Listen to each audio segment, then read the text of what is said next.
好，来乡亲继续要来看是这个彰化市的地漂交友大楼三个火烧厝，这栋大楼的6楼到9楼是防疫旅馆，这场的恶火伤亡是真正力，夺走着4条的人命，包括3个检疫的旅客，甲1个消防人员来殉职，另外阁有20外个人受伤。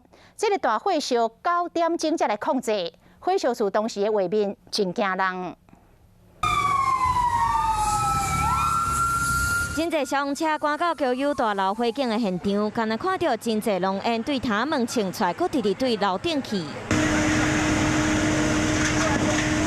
警察用分推车来拍火，伫内底民众赶紧用手电啊向外界发救人。15层楼的大楼6楼到9楼是防疫旅馆，内底阁有31个人。窗户刚好被广告的支架去挡到，但他现在只能在那个浴室的窗户跟消防员呼救。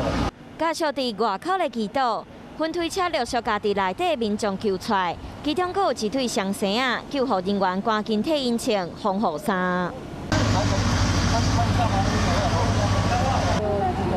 7楼对不对？啊，当时有浓烟吗？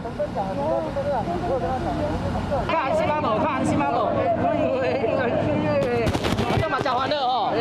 大火点是2楼空厝，不过浓烟敢若是因为烟筒效应对楼顶冲。相对暗时7点54分到现场，一直到半暝2点才控制火势。虽然救28个人，不过有20个人受伤。另外，阁有2位防疫旅馆的民众，2个查甫人，阁有1位印尼的女移工和1位消防员，拢互发现倒伫9楼已经无开。2、3楼那里有什么人，还是有什么？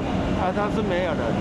空污了，但是里面有一些杂物啦。这场火一直烧到透早4点35分才火起，已经烧9点钟，夺走4条人命。这栋15层楼的交友大楼原本是百货公司，后来因为经营不善，业者甲6楼到9楼改造防疫旅馆。不过2楼到5楼拢是空厝，敢是因为无咧管理者造成意外？目前相关单位要等咧调查。